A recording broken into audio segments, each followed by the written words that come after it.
نماز کی فضیلت پر ایک خوبصورت حدیث مبارکہ جسے سن کر یقیناً ہر شخص سبحان اللہ پکار اٹھے گا۔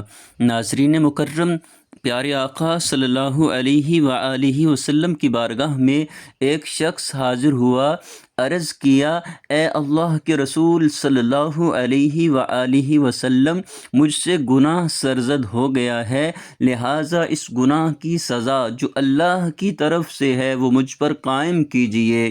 یہ سن کر نبی اکرم صلی اللہ علیہ وآلہ وسلم خاموش ہو گئے اور پھر نماز قائم ہوئی۔ پیارے آقا صلی اللہ علیہ وآلہ وسلم نے نماز کی امامت فرمائی، اور جب نبی اکرم صلی اللہ علیہ وسلم نماز سے فارغ ہوئے تو وہ صاحب پھر کھڑے ہو گئے اور اپنا معاملہ پیش کیا اور عرض کیا، مجھ پر میرے گناہ کی حد نافذ کیجئے۔ تو پیارے آقا صلی اللہ علیہ وآلہ وسلم نے پوچھا، کیا تو نے ہمارے ساتھ نماز نہیں پڑھی؟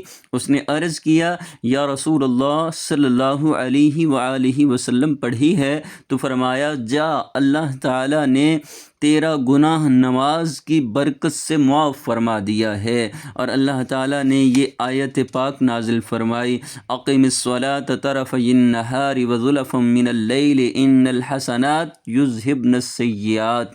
اے بندے، تو نماز کو رات دن میں قائم رکھ کہ نیکیاں برائیوں کو لے جاتی ہیں۔ جب اس نے یہ حکم سنا تو عرض کیا، یا رسول اللہ صلی اللہ علیہ وآلہ وسلم، کیا یہ حکم صرف میرے لیے ہے؟